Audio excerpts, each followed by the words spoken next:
Une jeune fille aux yeux rougis par les larmes entra dans le clubhouse des Iron Skulls et murmura: Mon frère est toujours dans le sous-sol. Les motards ne comprirent pas la gravité de ses paroles jusqu'à ce qu'elle révèle qu'il avait mis là. L'atmosphère dans la pièce devint glaciale. Ce qui s'est passé ensuite a déclenché une tempête que la ville de Blackwood n'oubliera jamais. Elle s'appelait Lily Vance. À 12 ans, elle venait de commettre l'ultime trahison envers le seul adulte qui lui restait. Elle se tenait sur le seuil du garage taché de graisse. Sa petite silhouette se détachait dans la lumière crue de l'après-midi, tandis qu'elle regardait des hommes vêtus de gilets en cuir comme s'ils étaient des monstres. Mais elle savait que le vrai monstre était chez elle et ne portait pas de patch. Vous êtes-vous déjà senti en danger et personne ne vous a cru? Faites-le nous savoir dans les commentaires ci-dessous. Si vous êtes nouveau ici, n'oubliez pas d'aimer cette vidéo et de vous abonner à notre chaîne. Cela nous aide à vous proposer davantage d'histoires. Dites-nous d'où vous nous regardez aujourd'hui. Nous adorons avoir des nouvelles de notre famille internationale. Revenons maintenant à l'histoire de Lily. Kane était en train de souder une moto customisée de style montagne lorsqu'il aperçut l'ombre. Il releva son masque et essuya la suie sur son front, s'attendant d'avoir un livreur ou un prospect. Au lieu de cela, il vit une enfant. Elle était maigre et portait un T-shirt 3 tailles trop grand. Elle serrait son sac à dos comme un bouclier. Dans une ville comme Blackwood, les enfants savaient qu'il fallait éviter le terrain des Skulls. Tout le monde savait que les motards c'était la loi officieuse, un groupe que l'on respectait à distance mais auquel on ne s'approchait jamais, sauf à chercher des ennuis. Mais Lily ne cherchait pas d'ennuis. Elle cherchait un miracle. « Mon frère », répéta-t-elle, la voix tremblant si violemment qu'il était difficile de la comprendre. « Il est toujours dans le sous-sol. Il y est depuis 2 jours et il a arrêté de crier. S'il vous plaît, vous devez l'aider. » Kane échangea un regard avec Silas, le sergent d'armes du club. L'atmosphère décontractée de la boutique disparut instantanément. Kane s'avança, ses lourdes bottes résonnant sur le béton. Il ne se dressa pas devant elle pour l'intimider. Au lieu de cela, il s'agenouilla, abaissant son imposante silhouette à la hauteur de ses yeux. « Calmez-vous un peu, dit-il. Sa voix rauque était étonnamment douce. « Qui a mis votre frère au sous-sol? » La lèvre inférieure de Lily trembla, et le nom qui sortit de sa bouche fit froid dans le dos à Kane. Ce n'était pas un inconnu. C'était l'homme que la ville considérait comme un héros. Marcus Thorne. Il était le beau-père de Lily et le chef de la police décorée de Blackwood. Aux yeux du public, Marcus était un pilier de la communauté, un homme qui avait recueilli 2 enfants orphelins après la mort tragique de leur mère dans un accident 1 an auparavant. Mais derrière les portes closes de la maison coloniale d'Elm Street, Marcus était une toute autre personne. Il n'utilisait pas les menottes sur les criminels. Il les utilisait sur Léo, âgé de 10 ans. Il n'utilisait pas son sous-sol comme débarras. Il l'utilisait comme chambre de privation sensorielle pour corriger les problèmes de comportement de Léo. Lily expliqua entre 2 sanglots que Léo avait accidentellement renversé du jus sur l'uniforme de Marcus. La réaction de Marcus fut instantanée et silencieuse, ce qui était le plus effrayant. Marcus traîna Léo par les cheveux vers la lourde porte en bois de la cuisine. Lily a tenté d'intervenir, mais Marcus l'a simplement regardée avec des yeux de pierre et lui a dit que si elle s'interposait, elle rejoindrait Léo. Pendant 48 heures, Lily a écouté son frère frapper contre la porte. Puis il a pleuré et finalement, il y a eu un silence bien plus terrifiant que le bruit. Kane s'est levé, la mâchoire si serrée que sa barbe se hérissait. Il a regardé Silas et les 3 autres membres des Patchs présents. « Chargez tout, dit-il. » Il n'y eut pas de débat. Ils n'appelèrent pas le commissariat, car l'homme qu'ils allaient traquer était celui qu'ils allaient appeler. Les Iron Skulls fonctionnaient selon un code simple. Ils ne faisaient pas de mal aux enfants et ne toléraient pas ceux qu'ils faisaient. Alors que les moteurs des Silver Harley rugissaient pour le bruit, ne venaient pas seulement des machines. C'était un avertissement. Lily grimpa à l'arrière de la moto de Kane, agrippant le cuir de sa veste de ses petites mains. Elle avait passé l'année précédente à se faire dire que personne ne la croirait si elle parlait. Mais, alors que le vent fouettait son visage, elle réalisa qu'elle n'avait pas seulement parlé. Elle avait déclenché une tempête. Elle avait déclenché une tempête. Le trajet jusqu'à Elm Street fut un flou de paysages suburbains paisibles qui semblaient faux à Lily. Lorsqu'ils s'engagèrent dans l'allée, le quartier devint silencieux. Les gens jetaient des coups d'œil à travers leurs rideaux, Horrifié de voir les motards hors la loi chez le chef, King ne se souciait pas des apparences. Il descendit avant même que la béquille ne soit baissée. La porte d'entrée était verrouillée, mais Silas n'attendit pas la clé. Un coup de pied bien placé avec sa botte à embout d'acier a brisé le cadre, et la porte s'est ouverte pour révéler une maison qui sentait le polish au citron et les secrets cachés. Marcus n'est pas là, a chuchoté Lily, les yeux rivés sur les escaliers. Il est au commissariat. Il a dit qu'il serait de retour à 6 heures pour vérifier l'avancement des travaux. King n'a pas perdu de temps à monter à l'étage. Il suivit Lily jusqu'à la cuisine. Dans le coin près du garde-manger, il y avait une lourde porte avec un verrou installé à l'extérieur, un ajout qui ne figurait certainement pas dans les plans d'origine. Kane sentit une vague de nausée le submerger. Il avait vu beaucoup de ténèbres dans sa vie, mais la cruauté calculée d'un père qui enfermait son enfant était d'un tout autre niveau. Silas sortit une paire de coupe-boulons robustes, mais le verrou était en acier de haute qualité. Bouge, aboya Kane. Il recula de 2 pas et enfonça son épaule dans le bois. La maison était vieille et le bois solide, mais Kane était une force de la nature. Au 3e coup, le bois céda dans un craquement écœurant. La porte s'ouvrit, révélant un escalier menant à une obscurité si épaisse qu'elle semblait tangible. Un air froid s'en échappait, sentant le béton humide et la peur. Kane prit les devants, sa lampe torche perçant l'obscurité. Au bas de l'escalier, le sous-sol était inachevé.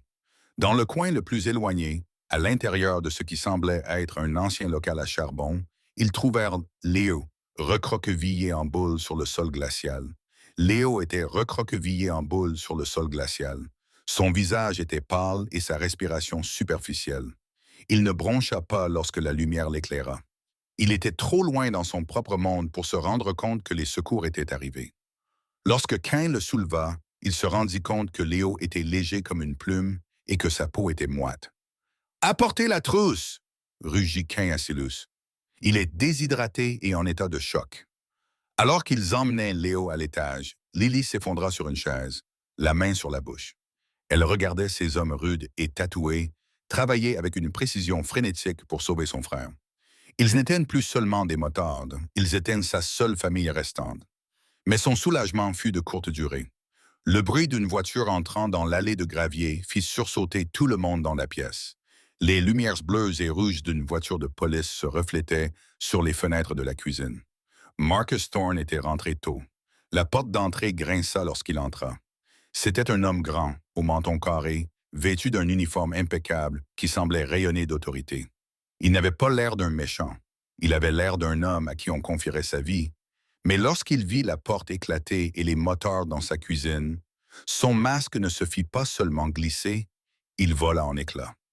Il ne regarda pas le garçon malade sur la table, ni sa belle fille en pleurs. Il regarda King. « Vous avez exactement 5 secondes pour sortir de ma maison avant que j'appelle toutes les unités du comté, » dit Marcus, la main posée sur l'étui à sa hanche. « Dit Marcus, Marcus, la main posée sur l'étui de son arme à la hanche. Sa voix était calme, le ton assuré d'un homme habitué à être obéi. « Vous êtes en infraction sur la propriété d'un agent de la paix. Je vous aurai tous au poste central avant minuit. » Kane ne bougea pas. Il se tenait devant Léo, tel un mur vivant de dénime et de muscles.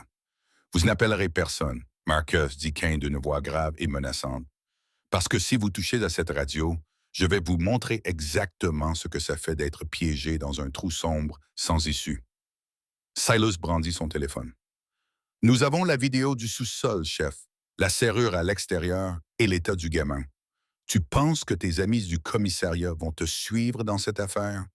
La maltraitance des enfants, ce n'est pas très bon pour une campagne électorale. » Marcus plissa les yeux. C'était un homme intelligent. Il savait que les Skulls l'avaient acculé, mais il connaissait aussi son pouvoir dans cette ville. « C'est ma parole contre celle d'une bande de hors-la-loi. » Marcus ricana. « Je disciplinais un enfant perturbé. Le sous-sol est une pièce sécurisée. C'est vous qui êtes entré par effraction. C'est vous qui l'avez kidnappé. » Son arrogance fut la goutte d'eau qui fit déborder le vase. Sa voix fut la goutte d'eau qui fit déborder le vase. Ken fait un pas en avant et pour la première fois, Marcus eut l'air véritablement effrayé. Le chef sortit son arme, mais il tremblait. « Reculez !» hurla-t-il. À ce moment-là, Lily se leva. Elle s'avança entre les deux hommes et regarda son beau-père droit dans les yeux. « Je n'ai plus peur de toi, dit-elle, et Léo non plus. » Cette distraction était tout ce dont Kane avait besoin. D'un mouvement rapide, il désarma le chef. Le pistolet tomba bruyamment sur le linoléum. Kane n'utilisa pas d'arme. Il utilisa ses mains, plaquant l'homme contre le mur avec une prise douloureuse. « C'est fini pour toi, Marcus, » murmura Kane. « Dans cette ville, un badge peut te protéger de la loi, mais il ne te protège pas de nous. » Dehors, le rugissement d'autres motos emplissait l'air. Le reste des Skulls était arrivé et formait un périmètre. Ce n'était pas seulement un sauvetage, c'était un siège. Marcus Thorne était un rat acculé, mais les rats ont toujours un plan de secours. Il regarda l'horloge de la cuisine, un sourire cruel effleura ses lèvres. « Vous pensez que je suis le seul impliqué? Cette ville fonctionne selon mes règles. Si vous m'arrêtez, tout le château de cartes s'effondrera. Il y a des gens haut placés qui ont besoin que je reste discret. » Alors que Kane s'apprêtait à faire sortir le chef, le bruit d'un lourd véhicule de transport se fit entendre. Ce n'était pas la police. C'était une équipe de sécurité privée dans des SUV noirs aux vitres teintées. Des SUV noirs aux vitres teintées. C'étaient les hommes que Marcus avait à son service pour des projets spéciaux. La confrontation venait de passer d'une bagarre de cuisine à une guerre totale. Kane regarda Lily et Leo inconscients. Il savait qu'ils ne pouvaient pas rester là, mais partir signifierait se battre contre une ligne de mercenaires. « Silus, emmène les enfants au clubhouse, » ordonna Kane. « Je vais les retenir. » Lily attrapa la main de Kane. « Ne nous abandonne pas, supplia-t-elle. Kane la regarda, son expression s'adoucissant un instant. « Je ne t'abandonne pas, petite. Je m'assure simplement que tu n'auras jamais à regarder en arrière. » Alors que la première grenade assourdissante brisait la fenêtre du salon, Kane renversa la table pour s'abriter. Les héros de Blackwood venaient chercher leurs secrets, et les Iron Skulls étaient les seuls à pouvoir empêcher que la vérité soit enterrée à jamais. Risqueriez-vous tout pour sauver un enfant des mains d'un homme qui possède la ville? La bataille est pour les enfants. Vance vient de commencer, et les Iron Skulls sont sur le point d'apprendre que certains sous-sols sont plus profonds qu'ils ne l'auraient jamais imaginé. L'explosion de la grenade aveuglante donna l'impression que le monde venait d'être déchiré en deux. Une lumière blanche aveugla Kane pendant une fraction de seconde, suivie d'un sifflement aigu qui transforma les cris dans la cuisine en un film silencieux et saccadé. Une épaisse fumée sentant le magnésium brûler et la poussière ancienne tourbillonnait dans l'air, obscurcissant les sorties et rendant chaque respiration difficile. Kane ne réfléchit pas. Il réagit avec l'instinct d'un homme qui avait passé toute sa vie dans les tranchées. Il se précipita à travers la brume, enroulant ses bras massifs autour de Lily et du corps fragile et inconscient de Léo. Il les traîna derrière le lourd îlot de cuisine en chaîne. C'était une solide barrière de bois et de granit, juste au moment où une pluie de balles de mitraillettes déchiquetait les placards supérieurs. De la farine et des éclats de bois tombèrent sur eux comme une neige hivernale grotesque. Ils recouvrirent le gilet en cuir de Kane d'une poudre blanche, se mélangeant à la sueur sur son front. « Silus, sortie arrière, maintenant !» rugit Kane, sa voix à peine audible malgré le bourdonnement dans ses oreilles. Silas, le sergent d'armes du club, était déjà en mouvement. Il arracha Léo des bras de Kane, protégeant le corps inerte du garçon avec son propre poids. Ses yeux scrutaient la fumée à la recherche des éclairs des canons des intrus. Ren, le capitaine de route le plus coriace du club, attrapa la main de Lily. La jeune fille était catatonique, les yeux fixés sur la porte éclatée par laquelle les héros de Blackwood faisaient une irruption. Ce n'étaient pas les patrouilleurs locaux que Lily avait l'habitude de voir à l'épicerie. C'étaient des hommes vêtus d'équipements tactiques noir mat. Leurs visages étaient opaques, derrière des masques balistiques froids qui les faisaient ressembler à des insectes. C'étaient les nettoyeurs privés de Marcus Thorne. Ils étaient là pour s'assurer que personne ne quitte la maison d'Elm Street vivant. Pour eux, les Iron Skulls n'étaient pas un club de motards. Ils étaient des détails qui devaient être réglés de la manière la plus violente possible. Kane se leva et saisit une lourde poêle en fonte sur la cuisinière. C'était une arme primitive mais efficace entre les mains d'un géant. Dans son autre main, il tenait sa volonté pure et terrifiante. Il n'était plus seulement un motard. Il était un gardien, un mur entre un monstre et sa proie. Lorsque le premier mercenaire tourna au coin, Kane n'attendit pas qu'il vise. Il frappa avec la force d'un boulet de démolition, le lourd fer frappant le casque de l'homme avec un craquement métallique écœurant. Avant que le deuxième mercenaire n'ait pu ajuster son tir, Kane était sur lui, écrasant le tireur de tout son poids sur les restes brisés de la table de cuisine. Il pouvait sentir la pluie froide s'engouffrer par les fenêtres brisées, se mêlant à la chaleur de la bataille et au goût métallique du sang dans l'air. Dehors, Elm Street était devenu un cimetière tactique. L'équipe de sécurité privée avait bloqué les deux extrémités de la rue avec des SUV blindés noirs, coupant tout espoir d'une retraite normale. Ils avaient transformé une banlieue tranquille en zone de tir, comptant sur le fait que personne n'oserait intervenir contre le chef de la police. Mais ils avaient sous-estimé un élément essentiel. Les Iron Skulls n'avaient pas seulement des motos. Ils avaient une confrérie qui s'étendait au-delà des frontières de l'État. Le rugissement de 50 Harley supplémentaires commença à faire vibrer le trottoir, un grondement grave qui ressemblait à un tremblement de terre imminent. C'était le bruit des chapitres voisins qui arrivaient, une symphonie de fer et de tonnerre. L'ordre de la garde avait peut-être les moyens d'acheter des mercenaires, mais les Skulls avaient une loyauté que l'argent ne pouvait acheter, et cette loyauté était sur le point de mettre le quartier à feu et à sang. Dans le jardin, Silas et Ren portèrent des enfants vers la lisière dense des arbres. La lune n'était qu'un croissant irrégulier dans le ciel, offrant peu de lumière pour se repérer dans le terrain accidenté du jardin. Terrain accidenté du jardin. On ne peut pas aller aux motos, siffla Silas, son souffle se transformant en bouffées de vapeur courtes et irrégulières. Ils ont des snipers sur les toits des SUV. Nous devons prendre le ravin. C'est le seul angle mort qu'ils ont. Lily trébucha, ses petites baskets glissant sur l'herbe humide et moussue. Elle regarda en arrière vers la maison, où les éclairs des coups de feu illuminaient les fenêtres de la cuisine comme des lumières stroboscopiques dans une maison hantée. « Kane !» cria-t-elle. Sa voix était faible et désespérée, noyée par le vent. « Il est toujours là-dedans. On ne peut pas le laisser seul face à eux. Kane peut se débrouiller tout seul, Lily. » grogna Silas.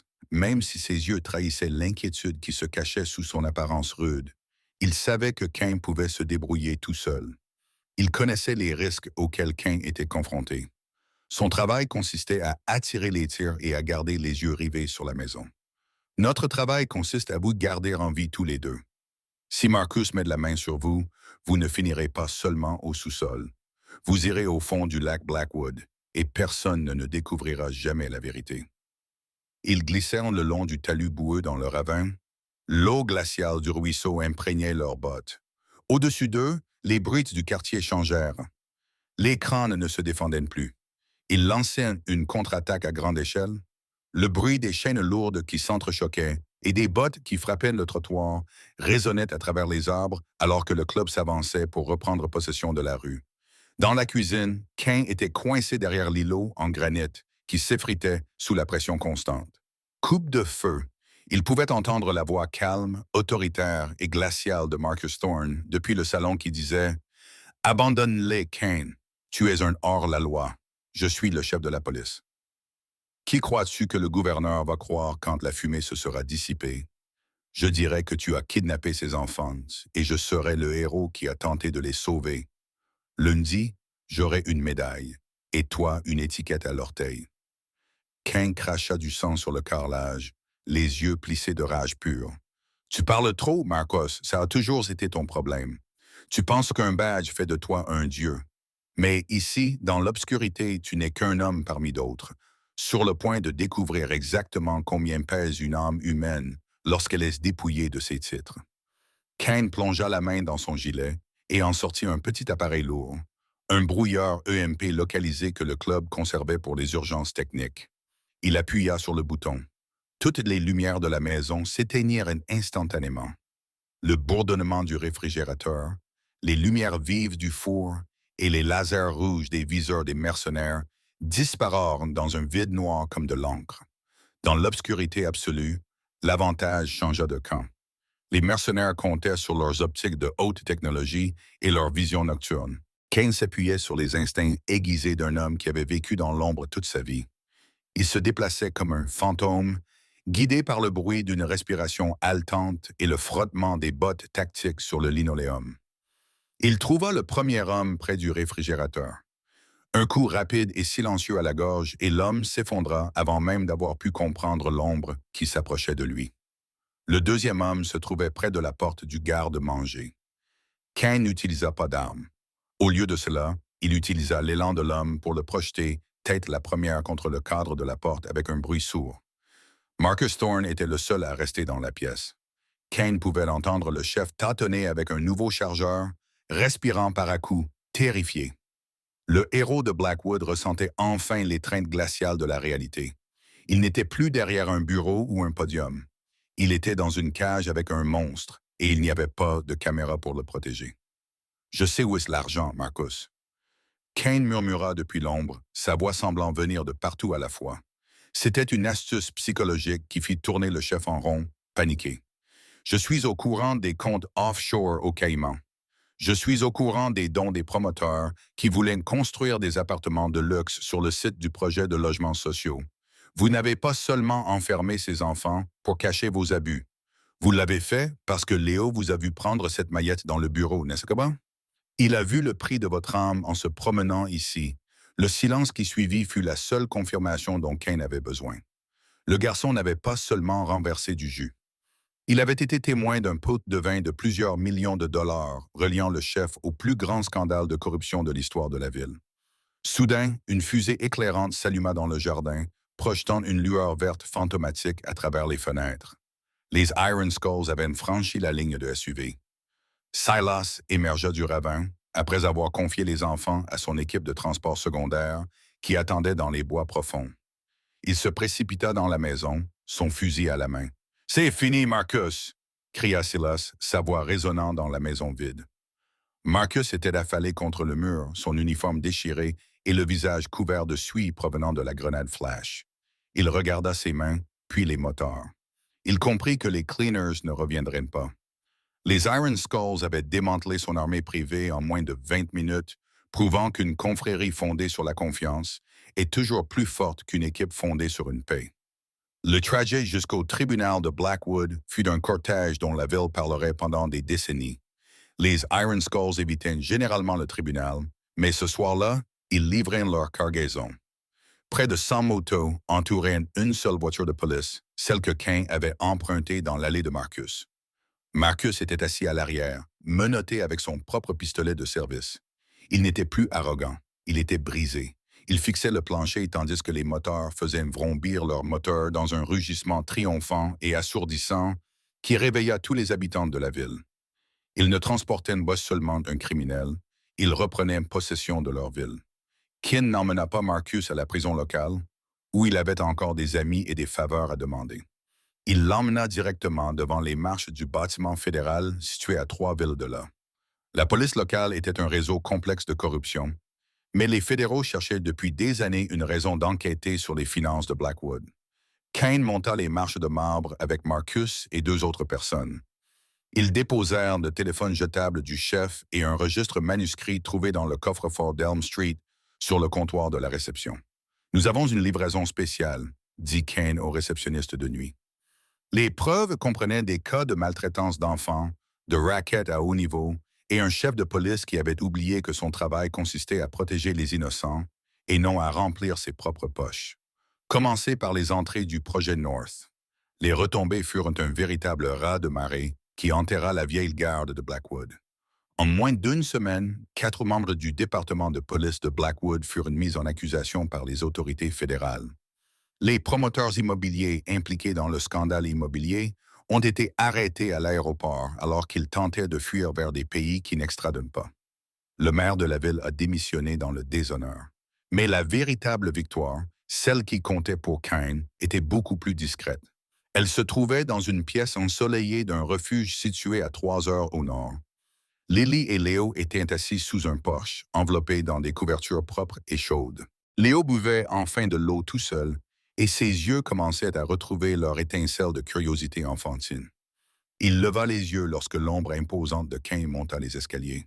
« Êtes-vous les monstres ?» demanda Léo d'une petite voix tremblante. Il regarda les tatouages complexes sur les bras de Kane. Kane baissa les yeux vers ses mains. Des mains qui avaient combattu, des mains qui avaient enfoncé des portes, des mains qui avaient porté un garçon hors d'un sous-sol sombre. Il s'agenouilla, comme il l'avait fait au début de ce cauchemar. Certaines personnes le pensent, petit, dit Cain doucement. Mais nous sommes le genre de monstres qui éloignent les autres. Tu es en sécurité maintenant. Tu as notre parole et un crâne de fer ne rompt jamais sa parole. Tu fais partie de notre famille maintenant, et cela signifie que personne ne te touchera plus jamais. Leatherman. Les mois passèrent et la ville de Blackwood commença à se transformer sous le poids de la vérité. La maison coloniale d'Elm Street fut vendue aux enchères et tous les profits furent versés dans un fonds fiduciaire protégé pour l'avenir des enfants Vance.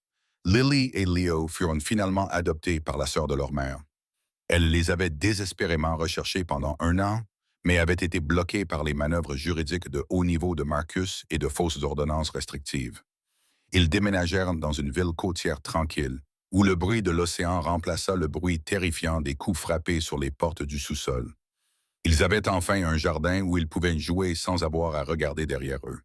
Mais ils n'oublièrent jamais les hommes en cuir qui apparaissaient lorsque le monde s'assombrissait. Chaque année, à la date anniversaire de la nuit où Lily entra dans ce garage, un colis arrivait à leur nouvelle maison. Il n'y avait pas d'adresse de retour, seulement un cachet postal de Blackwood. À l'intérieur se trouvaient 2 nouvelles vestes, un jean de haute qualité pour Lily et un manteau robuste pour Léo. Les vestes n'étaient pas des vêtements de club, mais à l'intérieur de la doublure de chacune d'elles se trouvait toujours une petite broche en argent représentant un crâne avec des ailes de fer. À l'intérieur se trouvaient 2 nouvelles vestes, un jean de haute qualité pour Lily et un manteau robuste pour Léo.